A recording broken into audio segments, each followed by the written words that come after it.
Hello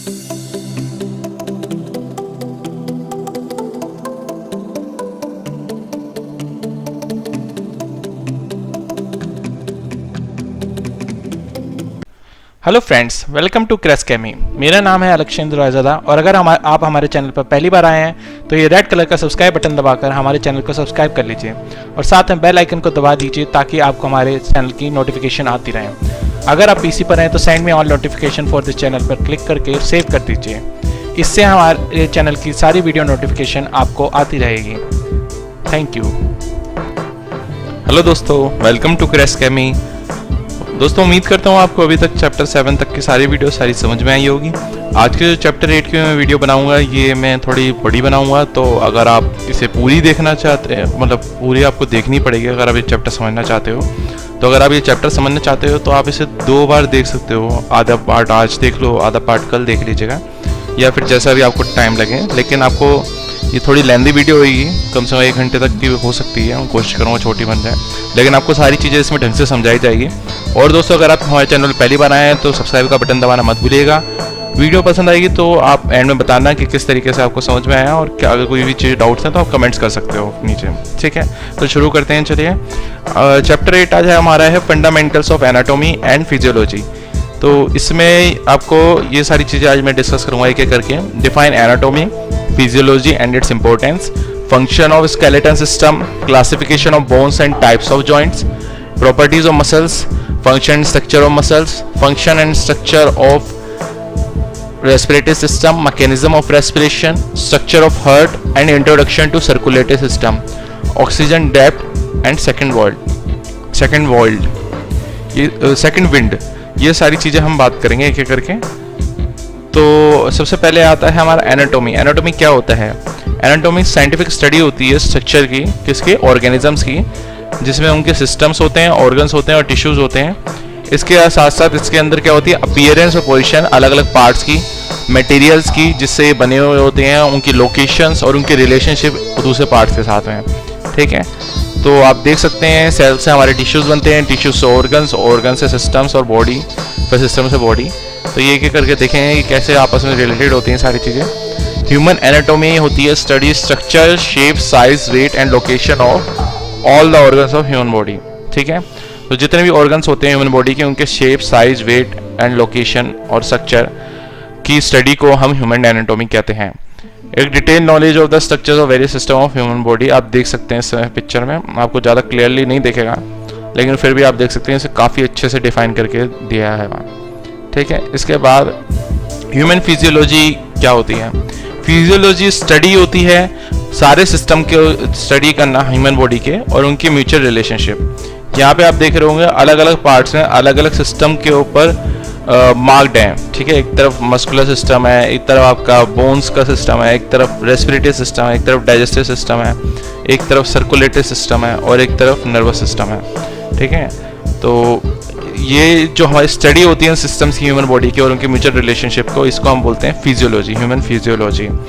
anatomy and physiology ये inter related होती हैं, एक दूसरे से जुड़ी हुई होती हैं। जो नॉलेज होती है एनाटॉमी और फिजियोलॉजी की बहुत ज़्यादा ज़रूरी होती है फिजिकल एजुकेशन को जानने में और स्पोर्ट्स को साइंटिफिक पॉइंट ऑफ व्यू के से, साइंटिफिक पॉइंट ऑफ व्यू से जो परफॉर्मेंस होती है किसी भी एथलीट की, उसे हम इम्प्रूव कर सकते हैं ये समझ के कि इफेक्ट क्या होगा एक्सरसाइज का अलग अलग बॉडी पार्ट्स पे एथलीट के। ठीक है, इसके बाद आते हैं इम्पोर्टेंस होती है एनाटॉमी और फिजियोलॉजी की, फिजिकल एजुकेशन वो क्या होती है? एनाटॉमी जो होती है वो क्या करती है? नॉलेज देती है स्ट्रक्चर की, अलग अलग ऑर्गन्स की। फिजियोलॉजी प्रोवाइड करती है नॉलेज फंक्शंस की, अलग अलग ऑर्गन्स की, और मदद करती है ये प्रिवेंशन में स्पोर्ट्स इंजरीज की, कोई चोट वोट ना लगे इस चीज़ को ध्यान रखती है, और हेल्पफुल होती है रिहेबिलिटेशन के प्रोसेस में और रिहेबिलिटेशन के प्रोसेस में, और हेल्पफुल होती है सिलेक्शन ऑफ स्पोर्ट्स में, हेल्पफुल होती है प्रिपरेशन ऑफ ट्रेनिंग प्रोग्राम में। ठीक है, इन सब चीज़ों में मददगार होती है एनाटॉमी और फिजियोलॉजी। और भी मददगार होती है केमिकल चेंजेस को जानने में, जो भी एक्सरसाइज के टाइम पे हो रहे होते हैं। मददगार होती है आपके एनाटॉमिकल और फिजियोलॉजिकल डिफरेंसेस मेल्स और फीमेल्स में क्या होते हैं। हेल्पफुल होती है ये जानने में भी कि फर्स्ट एड क्या प्रोवाइड करना चाहिए स्पोर्ट्स पर्सन को। हेल्पफुल होते हैं फिजिकल फिटनेस डेवलपमेंट में, हेल्पफुल होते हैं स्पोर्ट्स मसाज में, और हेल्पफुल होते हैं नॉलेज प्रोवाइड करने में एनवायरमेंटल इफेक्ट्स के स्पोर्ट्स पर्सन पे। तो ये सारे बेनिफिट्स थे एनाटॉमी और फिजियोलॉजी के। अगर आप जानकारी होगी तो आपको इन सब चीज़ों में मदद मिलेगी। केमिकल चेंजेस ड्यूरिंग एक्सरसाइज, जब भी आप एक्सरसाइज करते हो तो कुछ केमिकल चेंजेस होते हैं, वो हम देखेंगे एक एक करके क्या होते हैं। यहाँ पे दिखा रखा है डेमोन्स्ट्रेशन इफेक्ट का एक्सरसाइज का अलग अलग बॉडी पार्ट्स पे एथलीट के हैं। तो देख सकते हैं यहाँ पे ब्लड में चेंजेस हो रहे हैं, ऑक्सीजन यूज हो रही है, कार्बन डाइऑक्साइड प्रोड्यूस हो रही है और H+ प्रोड्यूस हो रहा है। ठीक है, इसके बाद लैक्टिक एसिड प्रोड्यूस हो रहा है, टेम्परेचर इंक्रीज हो रहा है, pH लो हो रहा है।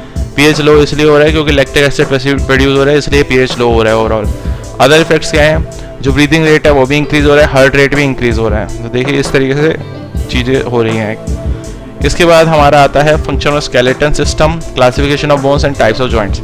स्केलेटन सिस्टम आपका क्या होता है, ह्यूमन स्केलेटन इंटरनल फ्रेमवर्क होता है बॉडी का, और ये 270 बोन्स से बना होता है बर्थ में, जो सिर्फ 206 बोन्स रह जाती है एडल्टहुड, जब कुछ बोन्स आपस में जुड़ जाती हैं। ठीक है, तो 270 बोन्स से 206 बोन्स हो जाती हैं, कोई भी बोन्स गायब नहीं होती है, सिर्फ वो आपस में जुड़ जाती हैं, इस वजह से 206 बोन्स रह जाती हैं। जो ह्यूमन स्केलेटन होता है वो एक मेजर फंक्शन सर्व करता है, जैसे कि सपोर्ट, मूवमेंट, प्रोटेक्शन एक्सेट्रा।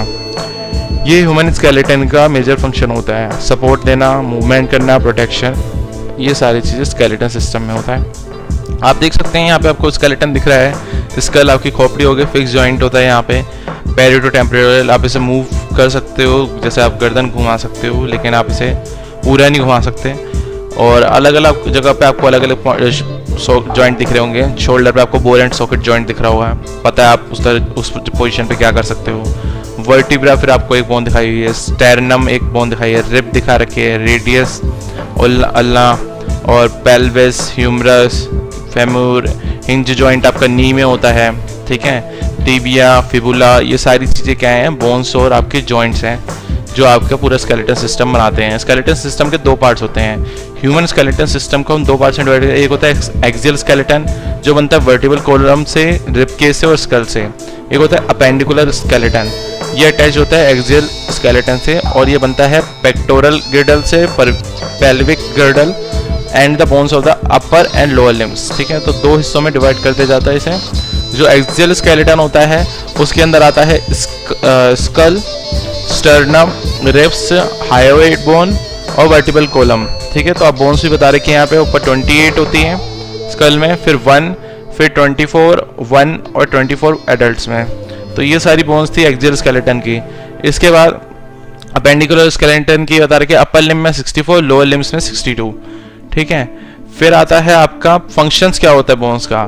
तो देखिए सबसे जो ऊपर आपको दिखा रखा है स्कल, इसका फंक्शन होता है प्रोटेक्शन। ठीक है, जो क्रैनियम होता है ये प्रोटेक्ट करता है सॉफ्ट टिश्यू के ब्रेन को, इसलिए होता है स्कल पे आपका प्रोटेक्शन के लिए वो। और सेकंड है आपका शेप।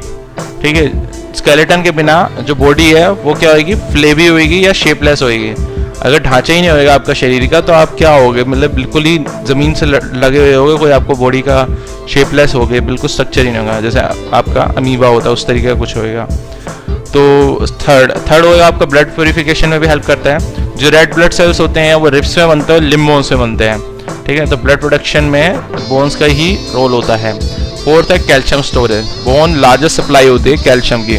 ठीक है, तो बोन्स किससे बनती है, कैल्शियम से ही बनती है और यही कैल्शियम को स्टोर करके रखती है।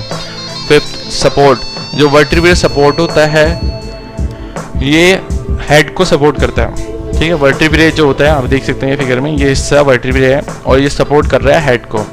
इसके बाद प्रोटेक्शन, रिब केज भी प्रोटेक्शन करता है डेलिकेट हार्ट और लंग्स को। जो रिब केज होता है अंदर वो हार्ट और लंग्स को प्रोटेक्ट करता है। ठीक है, तो एक केज की तरह होता है और उसके अंदर हार्ट और लंग्स प्रोटेक्टेड रहते हैं। मूवमेंट में भी हेल्प करती है स्केलेटल सिस्टम, बोन्स के बिना आप मूवमेंट नहीं कर सकते। जो बोन्स और जॉइंट्स होंगे वो साथ में मसल्स के वर्क करते हैं ताकि हम वॉक कर सकें, रन कर सकें या स्प्रिंट कर सकें। इसके बाद सब वही सारी चीज़ें जो मैंने आपको बताई फंक्शन स्केलेटन सिस्टम के बता रखे हैं। अभी अच्छा फंक्शंस बोन्स के बताया था। हाँ, फंक्शन ऑफ स्केलेटन सिस्टम के, it provide support, it provide protection, bony system serves for the attachment of muscles, bony system gives shape to the body, act as levers, passive instruments of locomotion. ठीक है, ये आपका हो गया function of skeleton system. एक mistake है यहाँ पे, बोनी सिस्टम नहीं है, बोन सिस्टम है, तो उसके लिए सॉरी। आगे बढ़ते हैं। क्लासिफिकेशन ऑफ बोन्स, शेप और फॉर्मेशन के हिसाब से हम क्लासीफाई कर सकते हैं long bones, short bones, flat bones, irregular bones और सिसोमॉइड बोन्स। ठीक है, तो आप 5 तरीके से शेप और फॉर्मेशन के हिसाब से बोन्स को क्लासीफाई कर सकते हो। अब क्या होती हैं ये अलग अलग एक करके देखते हैं। तो लॉन्ग बोन ये एलंगेटेड बोन होती है जिससे पावरफुल मसल जैसे कि जो आपकी लेग और आर्म की ये जुड़ी हुई होती हैं। शॉर्ट बोन होती है आपकी बोन्स जो होती हैं क्यूब्स की तरह दिखती हैं और ये फैसिलिटेट करती है फ्लेक्सिबिलिटी को जॉइंट्स के। एग्जाम्पल्स इसके अंदर होते हैं, बोन्स होते हैं रिस्ट के, एंकल के, और इसके बाद होती है आपकी फ्लैट बोन। ये थिन बोन्स होती हैं जो प्रोटेक्ट करती है कई ऑर्गन्स को, जैसे कि ज़्यादातर बोन्स आपकी स्कल की या फिर स्कैपुला की। ठीक है, तो इरेगुलर बोन होती है, ये बोन्स होती हैं अलग अलग शेप की, मतलब चेंज होती है शेप की, वेराइंग शेप्स एंड साइज की, जैसे कि वर्टिब्रे और कई बोन्स स्कल की या पेल्विस की, ये रेगुलर बोन होती है। और सिसोमॉइड बोन होती है आपकी, ये रिजेंबल करती है सीसेम सीड की शेप को, इसलिए इसे सिसोमॉइड बोन बोलते हैं, और ये आपको नी, हैंड और फोटो में मिलेगी। आप देख सकते हैं यहाँ पे बोन्स दिखा रखी हैं। सबसे ऊपर दिखा रखा है फ्लैट बोन, फ्रंटल दिखा रखा है आपको, और सुटेरल बोन भी दिखा रखे हैं जो छोटा सा पार्ट है, देख सकते हो आप। इसके बाद आपका शॉर्ट बोन दिखा रखी है, कार्पल लेफ्ट, ये वाला देख सकते हो आप, ये आपकी शॉर्ट बोन हो गई। ठीक है, कार्पल हो गया। इधर ये आपका इरेगुलर बोन हो गई। ठीक है, वर्टिब्रे, और क्या कहते हैं, ये आपका वर्टिब्रे का हिस्सा है। ठीक है, ये आपका शॉर्ट बोन का हिस्सा है। सिसोमॉइड बोन कुछ इस तरीके की होती है, पेटेला, ये आपके जॉइंट्स में होती है। ठीक है, मतलब जो पैर के जॉइंट्स होते हैं वहाँ होती है। और ये आपकी लॉन्ग बोन होती है, फेमूर बोलते हैं, ये देख सकते हो आप। तो इस तरीके से आपके बोन्स होती हैं जिनको थोड़ा बहुत दिखाया गया है यहाँ पे। फिर तरह तरह के जॉइंट्स होते हैं, टाइप्स ऑफ जॉइंट्स होते हैं। जॉइंट वो जगह होती है जहाँ पे 2 या 2 से ज़्यादा बोन्स जुड़ी होती हैं स्केलेटन और बॉडी के। जॉइंट फिक्स भी हो सकता है, मूवेबल भी हो सकता है। स्टडी को, जॉइंट की स्टडी को हम बोलते हैं आर्थ्रोलॉजी, सॉरी। और कैपेबिलिटी के हिसाब से मूवमेंट की जो जॉइंट्स होते हैं हम उनको क्लासीफाई कर सकते हैं 3 कैटेगरीज में। पहला होता है इमूवेबल और सिनर्थ्रोसिस जॉइंट्स। सेकंड होता है स्लाइटली मूवेबल और एम्फरथ्रोसिस जॉइंट। और थर्ड होता है फ्रीली मूवेबल और डायरथ्रोसिस जॉइंट। तो इन तरीके से 3 तरीके के जॉइंट्स होते हैं और तीनों का अलग अलग रोल होता है। पहले वाले में तो मूव ही नहीं हो सकते, उन्हें सिनर्थ्रोसिस जॉइंट्स बोलते हैं। दूसरे वाले थोड़े मूव हो सकते हैं, उनको एम्फरथ्रोसिस जॉइंट्स बोलते हैं। और तीसरे होते हैं फ्रीली मूवेबल, जिनको आप इजीली मूव कर सकते हैं, वो होते हैं डायरथ्रोसिस जॉइंट्स। ठीक है, देख सकते हो इमूवेबल होता है आपका, या सिनर्थ्रोसिस जॉइंट्स में आता है। जॉइंट्स इमूवेबल जो है आपका आता है, देख सकते हो ये सिट्यूड, ये क्या होता है, ये एक तरीके की बोन होती है। ठीक है, और इसके बीच में आप देख रहे हो फाइब्रस कनेक्टिव टिश्यू है। ठीक है, और जो इसे बोलते हैं हम फाइब्रस जॉइंट्स, जो को स्कल की बोन्स के अंदर मिलता है। ठीक है, ये इमूवेबल होता है। स्लाइटली मूवेबल के एग्जांपल है सरफेसेस जो बोन्स के सेपरेटेड होते हैं कुछ इंटरवीनिंग सब्सटेंस के, तो स्लाइट मूवमेंट ही पॉसिबल हो पाती है इनके अंदर। 2 वैरायटीज होती हैं, एक होती है सिम्फाइसिस, एक जॉइंट जहाँ पे 2 लॉन्ग बोनी सरफेसेस कनेक्टेड होते हैं ब्रॉड फ्लैट डिस्क से, फाइब्रो कार्टिलेज के एग्जांपल इंटरवर्टिब्रल या फिर प्यूबिस जॉइंट। और दूसरा है सिंकोंड्रोसिस, एक टेम्परेरी फॉर्म ऑफ जॉइंट है, कार्टिलेज चेंज हो जाता है बोन के अंदर एडल्टहुड से पहले। तो ये कहाँ मिलता है आपको, डायफिसिस और एपिफाइसिस के बीच में बोन से। इसके बाद आता है आपका, ये देख सकते हो आप, ये आपको एग्जांपल दिखा रखे हैं जो सिंकोंड्रोसिस का है, ये रहा एग्जांपल। या आपको रिब्स में स्टर्नम, ये रहा आपका कोस्टोस्टर्नल, ये रहा। और ये जो एपिफाइसियल प्लेट है, हाइलिन कार्टिलेज, ये आपको मिलेगी, ये रही आपकी, ये देख सकते हो आप। ठीक है, तो ये आपके होते हैं सिंकोंड्रोसिस जो स्लाइटली मूवेबल होती है। ठीक है, इसके बाद आपके आते हैं ये वाली सिम्फाइसिस। सिम्फाइसिस का एग्जांपल देख सकते हो, ये जो आपका हिस्सा है आपका पेल्विक का, वहाँ पे ये जो छोटी सा हिस्सा है सिम्फाइसिस प्यूबिस है। ठीक है, ये वर्टिब्रल डिस्क में आपकी ये फाइब्रो कार्टिलेज है। ठीक है, तो इस तरीके से होता है। इसके बाद आता है फ्रीली मूवेबल और डायथ्रोसिस जॉइंट्स। फ्रीली मूवेबल और साइनोवियल जॉइंट्स भी बोलते हैं इन्हें। ठीक है, तो इसमें क्या होता है, ज़्यादातर टाइप्स ऑफ जॉइंट्स होते हैं बॉडी के, और बोन्स कवर्ड होते हैं हाइलिन कार्टिलेज से, और ये सराउंडेड होते हैं फाइब्रस आर्टिकुलर कैप्सूल से जो स्टैंडर्ड होते हैं लिगामेंट से। इनमें 6 कैटेगरीज होते हैं। पहले होते हैं gliding joints, hinge joints, condyloid joints, saddle joints, ball and socket joints, pivot joints. ठीक है, तो देख सकते हैं यहाँ पे एक ट्रॉपिकल साइनोवियल जॉइंट दिखा रखा है, जॉइंट उसमें साइनोवियल कैप्सूल है। ये एक तरीके से ट्रॉपिकल साइनोवियल जॉइंट का आपको स्ट्रक्चर दिखा रखा है। इसके बाद आप देख सकते हो इनके बारे में बताया गया है और फिगर भी दिखाई गई है। देखिए ग्लाइडिंग जॉइंट्स, ग्लाइडिंग जॉइंट्स आपके कौन से होते हैं? ये बोन्स के बीच में होते हैं जो फ्लैट और नियरली फ्लैट आर्टिकुलर सरफेसेस से मीट होते हैं। ठीक है, जैसे कि आप देख सकते हो ये हैंड है आपका, हैंड आप इस तरीके से मूव कर पाते हो ग्लाइडिंग जॉइंट्स की वजह से।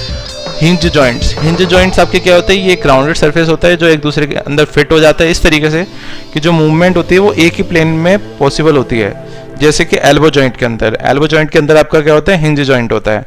फिर कॉन्डिलॉइड जॉइंट होता है आपका, ये एलिप्सॉइड होते हैं और ये करते हैं अलाउ करते हैं एंगुलर मूवमेंट को 2 डायरेक्शन में, flexion, extension, abduction, adduction, circumduction as in the wrist joint. ठीक है, बट नॉट रोटेशन।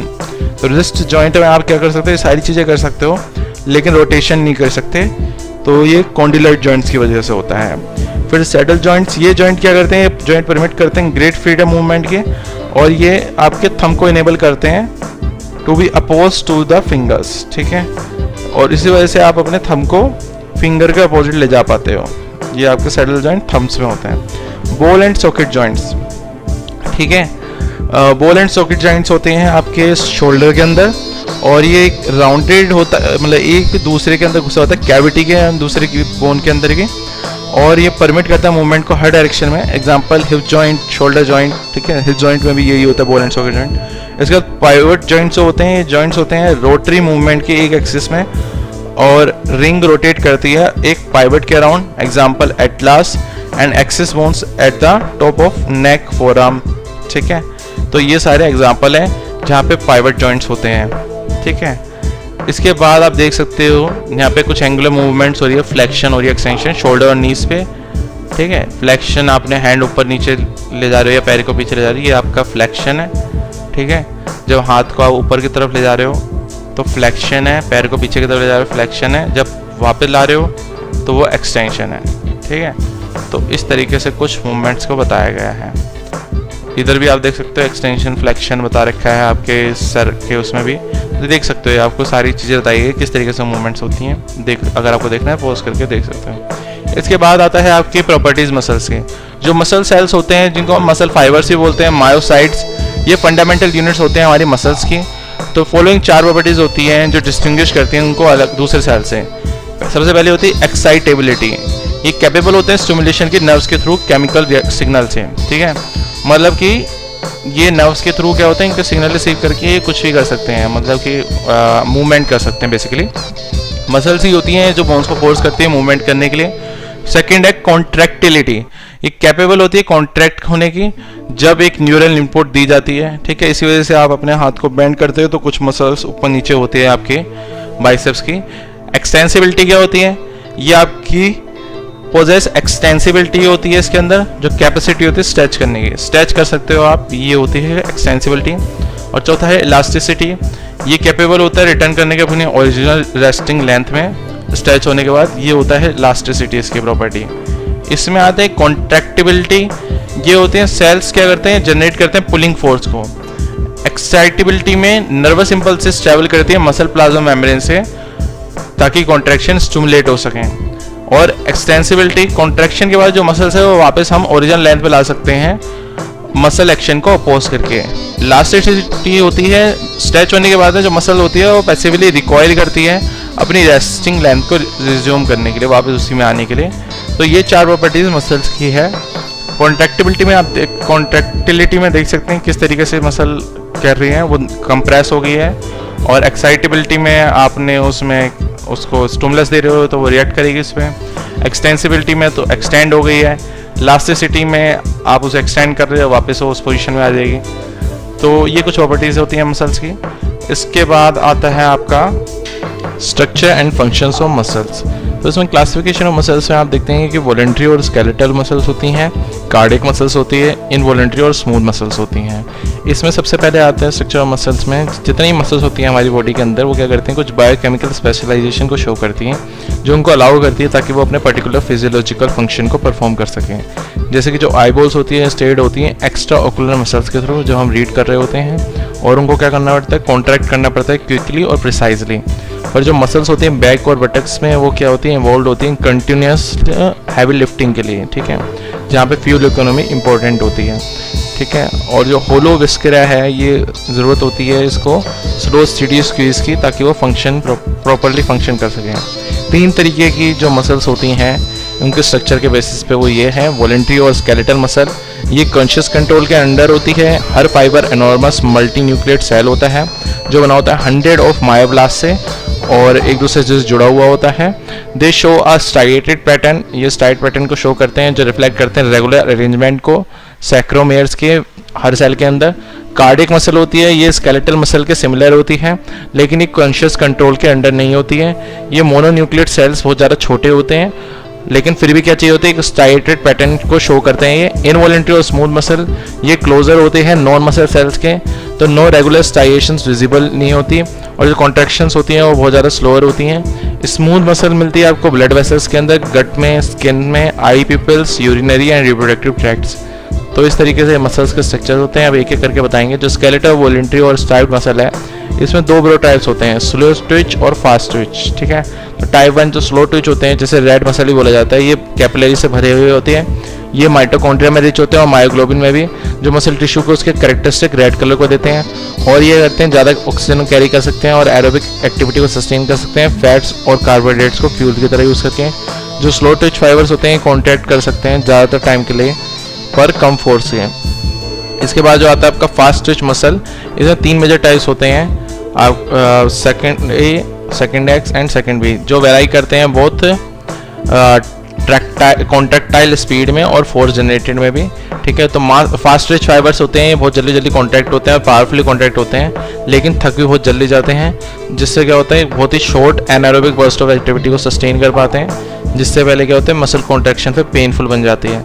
ये कंट्रीब्यूट करते हैं ज़्यादातर मसल स्ट्रेंथ के लिए और इसमें ग्रेटर पोटेंशियल होता है मास इंक्रीज के लिए। जो टाइप सेकंड भी होता है ये एनारोबिक होता है, ग्लाइकोलिटिक होता है। वाइट मसल होती है जो लीस्ट डेंस होती है माइटोकॉन्ड्रिया में और मायोग्लोबिन में। कुछ जो स्मॉल एनिमल्स होते हैं जैसे कि रोडेंट्स, ये मेजर फास्ट मसल टाइप होते हैं, ठीक है, और जो जिस वजह से उनका पेल कलर होता है उनके फ्लैश का, ठीक है। और फिर उसके बारे में यही सारी चीज़ें आप देख के ऐसे समझ सकते हैं। इसके बाद इनवॉलंटरी और स्मूथ और अनस्टाइल्ड मसल्स, ये रिस्पॉन्सिबल होते हैं कैरेक्टरिस्टिक मूवमेंट्स के लिए जो भी एसोसिएटेड होते हैं एलिमेंट्री कैनाल के अंदर, जो भी मूवमेंट्स होती हैं वो इनवॉलंटरी मसल या स्मूथ मसल की वजह से हो पाती है। कंट्रोल एंड एडजस्ट करते हैं डायमीटर को ब्लड वेसल्स का और डक्ट्स का ग्लैंडुलर टिश्यू के, और कॉन्ट्रैक्ट करते हैं बिना किसी नर्वस स्टिमुलेशन के, ठीक है। आपको कुछ भी करने की ज़रूरत नहीं, अपने आप ही होती रहती हैं ये चीज़ें। रेस्पॉन्ड करते हैं ये स्टिमुलाई से स्लोली, लेकिन ये कैपेबल होते हैं लॉन्ग टाइम सस्टेन कॉन्ट्रैक्शन के, ठीक है। इसमें आप देख सकते हो ये ओएसोफेगस है, स्टमक है और ये ड्यूडोनियम है। जो ओएसोफेगस और ड्यूडोनियम होते हैं यहाँ पे ये स्मूथ मसल्स होती हैं, ठीक है। इसके बाद आता है आपका कार्डियक मसल, ये आपकी हार्ट के अंदर मिलती है, इनवॉलंटरी होती है, इसमें लिटिल कैपेसिटी होती है रीजनरेशन की। जो कलर होता है फाइबर का वो रेड होता है। स्टाइप्स वॉलंटरी मसल्स की तरह होती हैं। फाइबर्स में क्या होती है ब्रांचेस हो सकती हैं, जैसे कि आप देख सकते हैं इसमें कार्डियक मसल में दिखा रखा है जूम करके, यहाँ पे ये ब्रांचेस है इसके अंदर। इसके बाद कार्डियक मसल के बाद आपके जो फंक्शंस होते हैं मसल्स के वो होते हैं movement, stability, thermogenesis, body movement, respiration, construction of organs and vessels, heart beat, ये सारे आपके फंक्शंस होते हैं मसल्स के, ठीक है। इसके बाद फंक्शंस मसल्स के एक एक करके डिस्कस करते हैं। तो पहला आपका फंक्शन है, तो उसका पहला फंक्शन होता है जो मस्कुलर सिस्टम होता है वो मूवमेंट को क्रिएट करता है, ठीक है। प्राइमरी फंक्शन होता है ये वॉलंटरी ग्रोथ और फाइन मूवमेंट्स को प्रोड्यूस करना। जो लार्ज मूवमेंट्स होती हैं जैसे कि walking, standing, running, playing sports और लिफ्टिंग वेट्स, ये होती हैं। और स्मॉलर मूवमेंट्स इसमें होती है chewing, closing the eyes, writing and talking, ये सब होती है। इसके बाद मस्कुलर सिस्टम का सेकंड फंक्शन होता है, ये ऑर्गन्स को प्रोटेक्ट करता है। जो एब्डोमिनल मसल्स होती हैं और मसल्स होती हैं लोअर बैक की, ये मदद करती हैं वाइटल ऑर्गन्स को बॉडी के प्रोटेक्ट करने के लिए। जो रेक्टस एब्डोमिनस होता है, जिसे सिक्स पैक मसल भी कहते हैं, जो ओब्लिक्स मिलते हैं साइड में टोर्सो के, और जो ट्रांसवर्स एब्डोमिनस होता है, जो साइड टू साइड रन कर रहा होता है फ्रंट में एब्डोमिनल कैविटी के, ये प्रोटेक्ट करता है ऑर्गन्स को फ्रंट और साइड से। जो लैट्स, क्वाड्रेट्स और लंबरम होता है, और जो साओस मसल्स होती हैं जो बॉटम एरिया से रिब्स की पेल्विक बोन्स तक आती हैं, वो ऑर्गन्स को प्रोटेक्ट करती है बैक से, ठीक है, बैक से एब्डोमिनल कैविटी के, ठीक है। और इस तरीके से ऑर्गन्स प्रोटेक्ट होते हैं मसल्स के थ्रू। जो कार्डियक मसल्स होती हैं, ये पंप करती है ब्लड को। जो कॉन्ट्रैक्शन होता है हार्ट मसल का, ये इनवॉलेंट्री होता है, ठीक है, आपके कंट्रोल में नहीं होता। और ये प्राइमरी कौन कंट्रोल करता है? हार्ट के खुद के इलेक्ट्रिकल सिस्टम के थ्रू कंट्रोल होता है। हार्ट रिस्पॉन्सिबल होता है रिसीव करने के लिए ब्लड को मसल से वापस, और ये लंग्स में पंप भी करता है और उसको वापस आर्टरी से पंप करता है ताकि एंटायर बॉडी तक पहुंच सके ब्लड। तो स्मूथ मसल क्या करती हैं? डाइजेशन में हेल्प करती हैं। जो मसल्स होती हैं स्टमक की और इंटेस्टाइन्स की, ये वर्क करती है इंजेस्टेड फूड को प्रोसेस करने में। और जो इनवॉलेंट्री कॉन्ट्रैक्शंस होती हैं स्टमक और इंटेस्टाइन्स में, ये मदद करते हैं डाइजेशन में और फूड को मूव करने में डाइजेस्टिव ट्रैक्ट के अंदर। इसके बाद आते हैं आपके स्मूथ मसल, और क्या करती है? ब्लड फ्लो को भी इंश्योर करके रखती हैं। कुछ स्मूथ मसल्स वॉल्स के अंदर होती हैं ब्लड वेसल्स के। जब हार्ट कॉन्ट्रैक्ट करता है तो जो आर्टरीज होती हैं एक्सपेंड करती हैं ब्लड को एक्सेप्ट करने के लिए। जो स्मूथ मसल्स होती हैं आर्टरीज के अंदर, ये कॉन्ट्रैक्ट करती हैं ब्लड को पुश करने में ब्लड वेसल के पूरे थ्रू आउट सिस्टम में, ब्लड वेसल सिस्टम के अंदर बॉडी के। और इसी वजह से जो प्लैक होता है बिल्डअप हो जाता है किसके ऊपर? इनसाइड वॉल्स के आर्टरीज के। जो आर्टरीज होती हैं ये हार्डन मतलब सख्त हो जाती हैं, और मसल्स जो होती हैं आर्टरीज में कॉन्ट्रैक्ट नहीं करती है उसके अंदर प्रॉपर्ली। इसके बाद आएगा आपका structure and functions of respiratory system, mechanism respiration, ठीक है। तो देखो रेस्पिरेटरी सिस्टम क्या होता है? ये सिस्टम होता है ह्यूमन बॉडी के अंदर जो इनेबल करता है ब्रीथ करना ऑक्सीजन में, मतलब वो ब्रीथ कर सकें ऑक्सीजन और कार्बन डाइऑक्साइड को रिलीज कर सकें। जो एक्ट ऑफ ब्रीदिंग होता है इसमें क्या चीज़ होती है? इनहेलिंग और एक्सहेलिंग एयर होता है बॉडी का, और जो एब्जॉर्प्शन होता है ऑक्सीजन का एयर से वो किया जाता है एनर्जी को प्रोड्यूस करने के लिए। डिस्चार्ज किया जाता है कार्बन डाइऑक्साइड का, जो एक बाय प्रोडक्ट होता है इस प्रोसेस का। इसके बाद जो पार्ट्स होते हैं रेस्पिरेटरी सिस्टम के, दो होते हैं। एक अपर रेस्पिरेटरी ट्रैक्ट होता है जिसमें होता है आपका नोज, माउथ और ट्रैकिया के बिगनिंग। ये सेक्शन एयर को लेता है अंदर और उसे वापस छोड़ता है, ठीक है। लोअर रेस्पिरेटरी ट्रैक्ट क्या करता है? ये ट्रैकिया होता है इसके अंदर, ब्रोंचाई, ब्रोंचायोल्स और लंग्स होते हैं। जो एक्ट ऑफ ब्रीदिंग का एक्चुअल में होता है वो इस पार्ट के अंदर होता है सिस्टम के। इसके बाद आता है, आप देख सकते हैं रेस्पिरेटरी सिस्टम के आपके पार्ट्स दिखा रखे हैं, nostrils, pharynx, larynx, trachea, bronchi, lungs, alveolus, diaphragm. एक एक करके थोड़ा डिस्कस करेंगे इसके बारे में भी। तो आपके जो अपर रेस्पिरेटरी ट्रैक्ट के पार्ट्स होते हैं वो होते हैं mouth, nose and nasal cavity. जो फंक्शंस होते हैं इस पार्ट के, वो सिस्टम के, वो क्या करते हैं? वार्म करते हैं, फिल्टर करते हैं और इनकमिंग एयर को मॉइस्चर कर देते हैं, उसमें नमी भर देते हैं। फेरिंग्स क्या होता है? यहाँ पे जो थ्रोट होता है डिवाइड हो जाता है ट्रैकिया में, जिसे विंड पाइप कहते हैं, और एसोफेगस जो कि फूड पाइप होता है। और एक और स्मॉल फ्लैप होता है कार्टिलेज का, जिसे बोलते हैं एपिग्लोटिस, जो फूड को प्रिवेंट करता है ट्रैकिया में एंटर करने से। लैरिंग्स क्या होता है? इसे हम वॉइस बॉक्स बोलते हैं, जैसे कि ये होता है जहाँ पे साउंड जनरेट होती है, ठीक है। और क्या कहते हैं, अभी मैं आपसे बात कर पा रहा हूँ तो लैरिंग्स के थ्रू ही कर पा रहा हूँ, मेरे वॉइस बॉक्स के ही, जहाँ से साउंड प्रोड्यूस हो रही है। ये देख सकते हैं कुछ पार्ट्स आपको स्ट्रक्चर दिखा रखा है। इसके बाद आते हैं आपके लोअर रेस्पिरेटरी ट्रैक्ट के पार्ट्स जो होते हैं ट्रैकिया, ब्रोंचाई। ट्रैकिया होता है आपका, इसे विंड पाइप भी बोला जाता है, जो कि एक ट्यूब होती है और ये कैरी करती है एयर को थ्रोट से लंग्स तक। और इसमें रेंज जो होती है इसकी 20 से 25 mm डायमीटर में और 10 to 16 सेंटीमीटर इन लेंथ। जो इनर मेम्ब्रेन होती है ट्रैकिया की, ये कवर्ड होती है टाइनी हेयर्स में, जिसे बोलते हैं सीलिया, जो पार्टिकल्स को डस्ट के कैच करता है और जिन्हें हम रिमूव कर सकते हैं कफिंग करके, ठीक है। ब्रोंचाई क्या होता है? जो ट्रैकिया होता है ये डिवाइड होता है दो ट्यूब्स में, जिन्हें हम ब्रोंचाई बोलते हैं, जो एक एंटर हो रही होती है लेफ्ट साइड में, दूसरी हो रही होती है राइट लंग से। जो लेफ्ट ब्रोंचाई होती है वो नैरोअर होती है, लॉन्गर होती है और ज़्यादा हॉरिजॉन्टल होती है राइट के कंपैरिजन में। एक बार लंग के अंदर क्या होता है, जो ब्रोंचाई होता है वो स्प्लिट हो जाता है सेवरल लेयर्स, कई बार डिवाइड हो जाता है, ठीक है। इसके बाद ब्रोंचायोल्स, जो ब्रोंचाई होता है ये कंटिन्यू डिवाइड होता रहता है और ब्रोंचायोल्स बन जाता है, क्योंकि वो छोटी छोटी नैरो ट्यूब्स होती हैं 1 मिलीमीटर से भी कम डायमीटर में, और इसमें कोई कार्टिलेज नहीं होता है ब्रोंचायोल्स के अंदर। और इसे कहते हैं एल्वेलर सैक्स तक पहुँचती हैं, एल्वेलर सैक्स जो बैग होते हैं। फिर एल्वेलाई क्या होता है? इंडिविजुअल होलो कैविटीज़ होती हैं। एल्वेलाई की बहुत ही पतली वॉल्स होती हैं जो परमिट करती हैं एक्सचेंज ऑफ गैसेज, जो कि ऑक्सीजन और कार्बन डाइऑक्साइड है, इन गैसेज का एक्सचेंज परमिट करती है। इसके बाद आता है आपका, ये सराउंडेड होती है एक नेटवर्क ऑफ कैपिलरीज, जिसमें क्या होता है आपकी जो इंस्पायर्ड गैसेज होती है वो पास होती हैं। अप्रोक्सीमेटली 3 मिलियन एल्वेलाई होते हैं किसी भी एवरेज एडल्ट टंग के अंदर। डायफ्रागम एक ब्रॉड बैंड ऑफ मसल होता है जो लंग्स के नीचे होता है और उसको सपोर्ट करता है, ठीक है। इसके बाद आता है आपका टाइप्स ऑफ रेस्पिरेशन, कितने तरीके की रेस्पिरेशन होती है। तो एक्सटर्नल रेस्पिरेशन होता है, इसमें जो गैसेस का एक्सचेंज होता है एल्वुलाई और ब्लड के बीच में होता है। ये एक प्रोसेस होता है ऑक्सीजन को इनहेल करना एयर से लंग्स के अंदर और कार्बन डाइऑक्साइड को लंग्स से बाहर एयर में छोड़ना।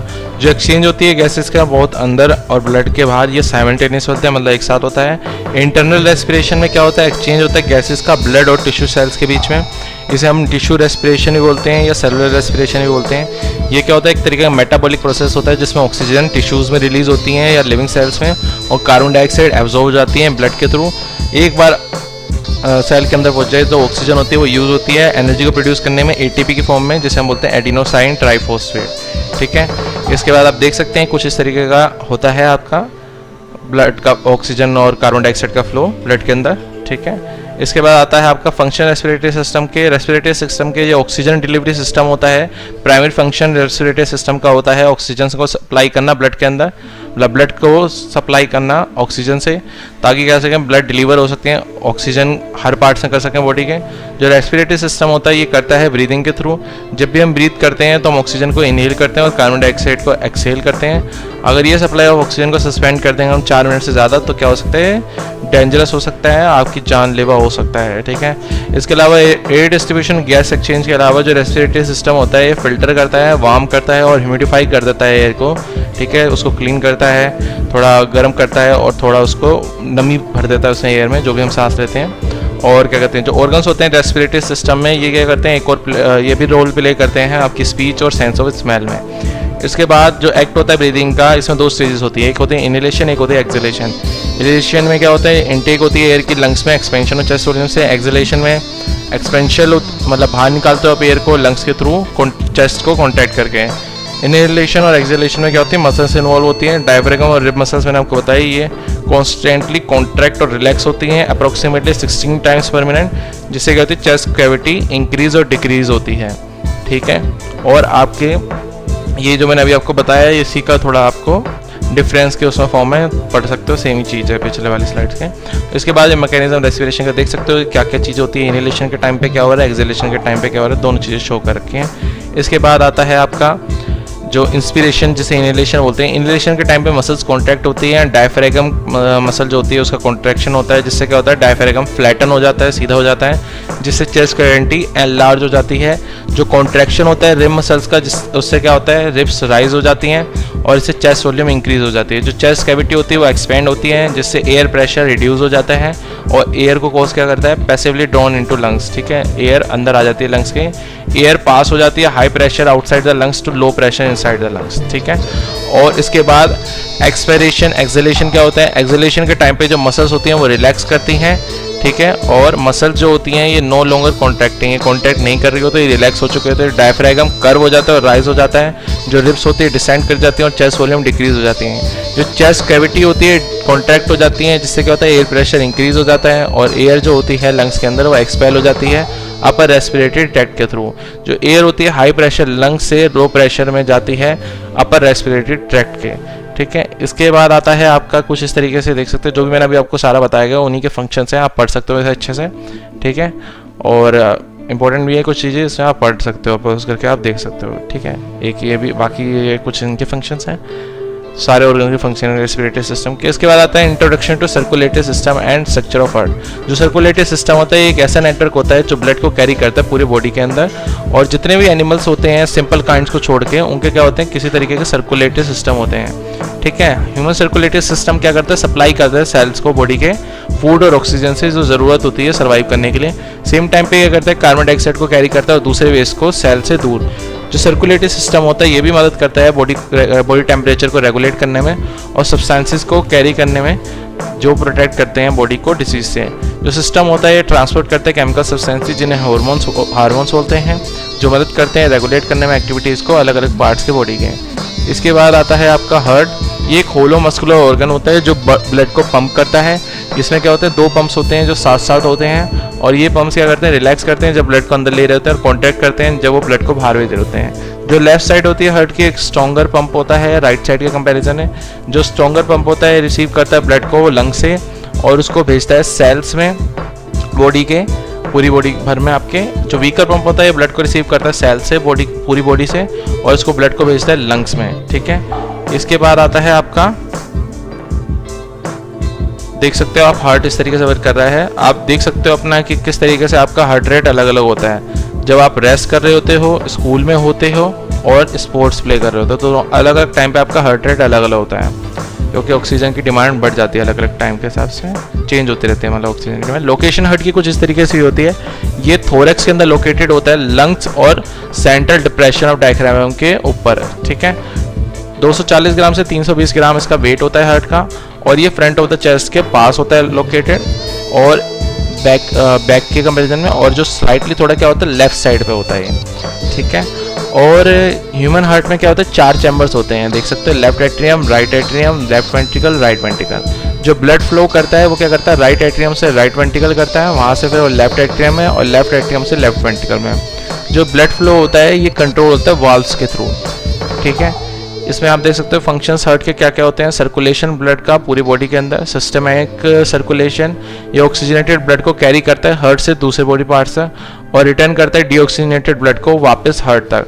पल्मोनरी सर्कुलेशन क्या होता है, ये डीऑक्सीजनेटेड ब्लड को कैरी करता है हार्ट से अवे लंग्स तक, और ऑक्सीजनेटेड ब्लड जो होता है वापस उसे लाता है हार्ट तक, ठीक है। और सिस्टमिक सर्कुलेशन में क्या होता है, ग्रेटर फोर्स होते हैं पल्मोनरी सर्कुलेशन की कंपैरिजन में।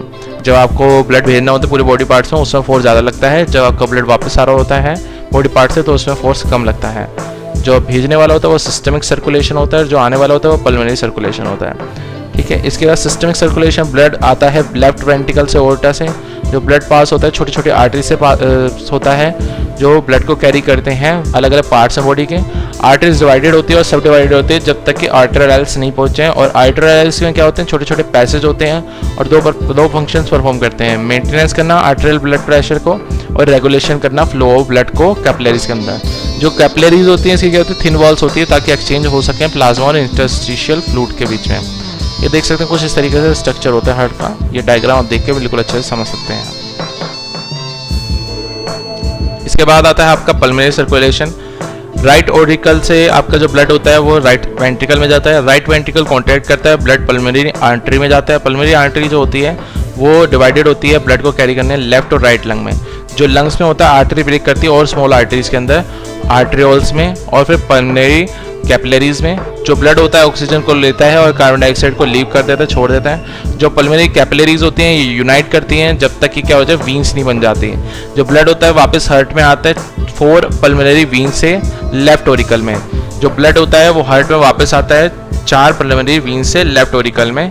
इसके बाद आप देख सकते हैं ब्लड ट्रैवल करता है ट्यूब से, जिन्हें हम ब्लड वेसल्स बोलते हैं। 3 तरीके की ब्लड वेसल्स होती हैं, आर्टरीज, वीन्स और कैपिलरीज। आर्टरीज रेड कलर को से डिनोट करी जाएगी अभी, वीन्स को ब्लू कलर से। एक्चुअल में सारी ये रेड कलर की होती हैं, ठीक है। इसके बाद वीन्स वो ब्लड वेसल्स होती हैं जो कैरी करती हैं ब्लड को वापस हार्ट तक। हार्ट सेंड करता है ब्लड को वापस लंग्स तक ताकि और ऑक्सीजन पिकअप कर सकें। और आपकी आर्टरीज होती हैं वो ब्लड वेसल्स होती हैं जो ब्लड को कैरी करती हैं हार्ट से अवे। जो ओर्टा होता है किसी भी हार्ट के अंदर, ये सबसे बड़ी आर्टरी होती है। जो ओर्टा होता है ये ब्लड को लेता है ऑक्सीजन से और उसको डिलीवर करता है हर पार्ट में बॉडी के, ठीक है। इसके बाद आती है कैपिलरी, ये सबसे ज़्यादा छोटी ब्लड वेसल्स होती हैं और ये ब्रांच ऑफ होती है वीन और आर्टरी। वीन और आर्टरी से कैपिलरी से निकलती हैं ताकि ये हो सके काम। जब भी हम ब्रीद इन करते हैं तो हमारे लंग्स से जाते हैं, ऑक्सीजन लेते हैं, ये ऑक्सीजन ब्लड के अंदर चली जाती है ब्लड वेसल्स के थ्रू, ठीक है। फंक्शन सर्कुलेटरी सिस्टम में क्या होते हैं, सिस्टम बना होता है हार्ट, आर्टरीज, वीन्स और कैपिलरी से। हार्ट एक पंप की तरह वर्क करता है और सर्कुलेट करता है ब्लड को पूरी बॉडी के अंदर। जो ब्लड सर्कुलेशन होता है ये यूनाइट करता है सारे ऑर्गेनिक सिस्टम को बॉडी के एक फंक्शनल यूनिट के अंदर। जो फंक्शंस होते हैं वो ये होते हैं, ट्रांसपोर्ट करना न्यूट्रिएंट्स को, ऑक्सीजन को बॉडी सेल्स में, ट्रांसपोर्ट करना कार्बन डाइऑक्साइड को सेल से लंग्स में, ट्रांसपोर्ट करना हार्मोन्स, विटामिन्स, मिनरल्स और दूसरे सब्सटेंसेस ऑफ इम्यूनिटी के अलग अलग पार्ट्स हैं बॉडी के, हीट को ट्रांसपोर्ट करना जिसे हम बोलते हैं थर्मोरेगुलेशन, एप्रोप्रिएट डिस्ट्रीब्यूशन होना ब्लड का अलग अलग पार्ट्स हैं बॉडी के, ठीक है। तो ये सारे फंक्शन होते हैं। इसके बाद ऑक्सीजन डेप्थ और सेकंड विंड क्या होती है? ऑक्सीजन डेप्थ आपका होता है, ये एडिशनल ऑक्सीजन होती है जो आपको लेनी पड़ती है बॉडी के अंदर वाइगरस एक्सरसाइज के बाद, ताकि आप क्या कर सको, सारे सिस्टम को रिस्टोर कर सको उनकी नॉर्मल स्टेट में। इसे ऑक्सीजन डेप्थ बोलते हैं, ठीक है। तो एक्सरसाइज करने के बाद इसलिए रेस्ट ज़रूरी होता है। ये कुछ टाइम बाद ही ऑक्सीजन जो डेप्थ होता है डिक्रीज हो पाता है, मतलब कि आपका नॉर्मल आप स्टेट पे आ पाते हो वापस। ऑक्सीजन डेप्थ जब भी एनारोबिक एक्टिविटी होती है तो ऑक्सीजन की ज़रूरत होती है न्यूट्रलाइज करने के लिए लैक्टिक एसिड को, इसे हम बोलते हैं ऑक्सीजन डेप्थ। ये एक्सरसाइज के बाद मतलब पे किया जाता है। और ऑक्सीजन जो रिएक्ट करती है लैक्टिक एसिड है कार्बन डाइऑक्साइड और वाटर को फॉर्म करने के लिए। रैपिड और डीप ब्रीथिंग ज़रूरी होती है सॉफ्ट पीरियड के लिए हाई इंटेंसिटी एक्सरसाइज के बाद, ताकि क्या सकें डेप्थ को रिपेयर कर सको।